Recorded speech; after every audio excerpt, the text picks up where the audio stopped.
Bien Olivier, donc nous sommes dans le blé de maïs donc, qui a été semé donc, mi-novembre, après un maïs qui a été récolté à la coupe à céréales. Et il y a eu une légère incorporation en fait, des débris végétaux donc, dans le sol. C'est pour ça qu'on en voit, il reste que les pieds principalement. D'ailleurs on voit la lame qui a coupé donc, à cette hauteur-là, qu'on voit les restes des tôles. Ça a été semé mi-novembre avec une variété qui est syrocinante.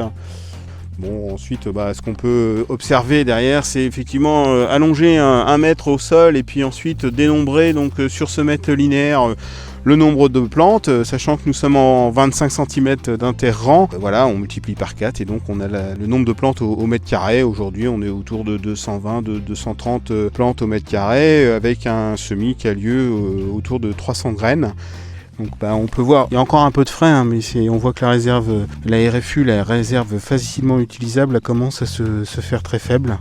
Le semis, donc on est bien à une profondeur de 2-3 cm, on voit l'enracinement qui est là. Voilà, mais voilà, on entend que ça craque. Déjà bien sec, j'ai pas les mains très terreuses. Voilà la plante. On voit le reste de la graine, effectivement. L'enracinement, mais effectivement, là ce qu'il nous faudrait, c'est un petit peu d'eau. On voit que les gaines sont assez sèches, enfin sont propres. Et là, l'épi est là. C'est un barbu. Voilà, on voit déjà qu'il y a une bonne partie d'élongation. Donc là, on voit bien ici, là, on a un mélange qui est déjà tout fait, commercialisé. Là, c'est du mélange où on va retrouver effectivement les lentilles, le fenugrec, on va retrouver du lin, du trèfle d'Alexandrie dedans. Et on peut avoir effectivement aussi donc acheté en pur. Là, on retrouve à la fois le fenugrec, là on retrouve des lentilles qui sont bien vertes, on retrouve un trèfle, on va retrouver ici donc un sorgho fourragé, on va retrouver donc là, ça c'est un radis structurator, donc une grande racine blanche, et ici ça peut être donc aussi du lupin bleu qui est aussi une légumineuse. Par la suite, ensuite on peut trouver aussi là dans les deux tubes à essai des mélanges qui sont tout faits là avec du sarrasin, du tournesol, du millet, du sorgho aussi, donc ça c'est plus par rapport à des intérêts, des bandes tampons phoniques notamment, et puis ici c'est plus un ensemble là, de plus de 20 espèces, donc de différentes fleurs qui peuvent être intéressantes pour des jachères fleuries dans des contextes particuliers.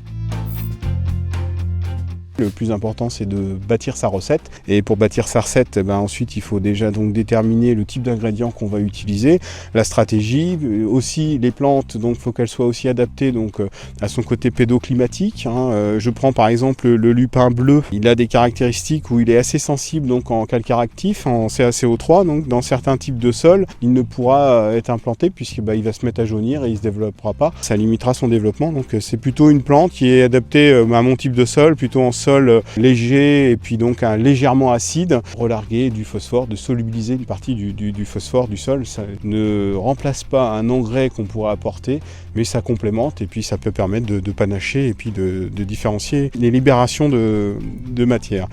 On va ensuite passer au semoir et il faut ensuite dans le semoir se projeter par rapport à ses quantités, par rapport à ses diamètres de graines. Il peut y avoir encore une graine que je n'ai pas présentée, mais qui peut être beaucoup plus grosse, ça peut être la févrole, ou beaucoup plus petite, qui peut être aussi la facélie. Sur ce sujet, là, ce qui est important, ça va être d'adapter la bobine, une ou deux, puisqu'il y a 2 cuves, voire 3 si on en rajoute un troisième.